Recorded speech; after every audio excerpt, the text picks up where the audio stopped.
যারা বিজয় হয়েছে তাদেরকে প্রথমে অভিনন্দন এবং শুভেচ্ছা জানাচ্ছি। আজকে দুইটি টিম ফাইনাল খেলা অবতীর্ণ হয়েছে। 16টি টিম থেকে দুইটি টিম এই দীর্ঘ পথ পরিক্রমায় যারা আজকের এই ফাইনালে উত্তীর্ণ হয়েছে, দুইটি টিমকেই আমি আবারও অভিনন্দন জানিয়ে আমার বক্তব্য শুরু করছি। এই তপ্ত গরমের ভিতরেও আমাদের যে তরুণ ভাইয়েরা আজকের খেলা উপহার করে দিয়েছে, আমি এসে দেখলাম এবং আমার কাছে মনে হয়েছে তাদের ভিতরে অনেক পটেনশিয়াল খেলোয়াড় জন্ম নেবে, যারা আগামী দিনে বাংলাদেশের জাতীয় দল সহ বাংলাদেশের মুখ উজ্জ্বল করবে বলে আমি বিশ্বাস করি। কারণ আমাদের দাউদকান্দি খেলাধুলা অত্যন্ত একটি সমৃদ্ধ এলাকা। আমরা একটা স্মার্ট দাউদকান্দি তৈরি করার জন্য প্রতিনিয়ত চেষ্টা করছি সবাই সম্মিলিতভাবে।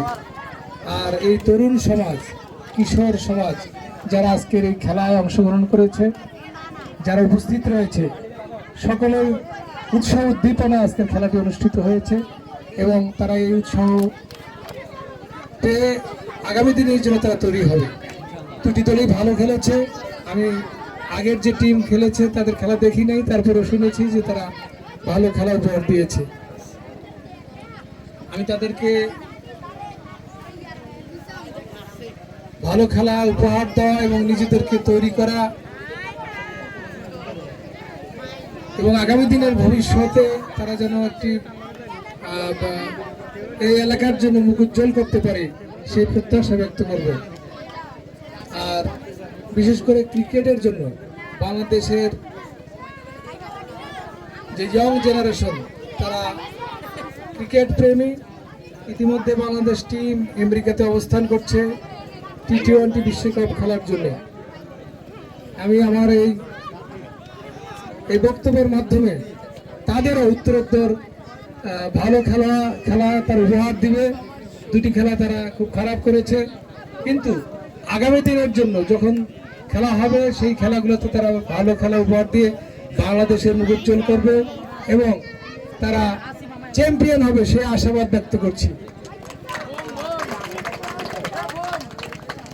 আজকের এই শিশু আগামী দিনের ভবিষ্যৎ এবং তাদের ভিতরে যে উৎসাহ উদ্দীপনা আমি দেখেছি, যে আগ্রহ দেখেছি, আমি অনুপ্রাণিত হয়েছি আজকে এই মাঠে এসে।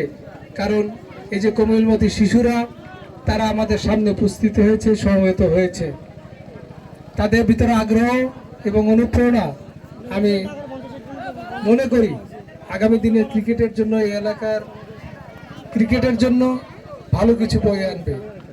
আমরা আমাদের আজকের এই অনুষ্ঠানটি বিশেষ করে মিন্টু আমাদের সাবেক ছাত্রনেতা, ছাত্রলীগের নেতা ছিল, কলেজের ভিপি ছিল, তার চেষ্টায় এই টুর্নামেন্টটি অনুষ্ঠিত হয়েছে। যারা সার্বিক সহযোগিতা করেছেন তাদেরকে আমি ধন্যবাদ জানাই। আমাদের নেতৃবৃন্দ ইতিমধ্যে উপস্থিত হয়েছেন। আমাদের কুমিল্লা উত্তর জেলা আওয়ামী লীগের সংগ্রামী সাংস্কৃতিক সম্পাদক পারুল আক্তার উপস্থিত রয়েছেন। আমাদের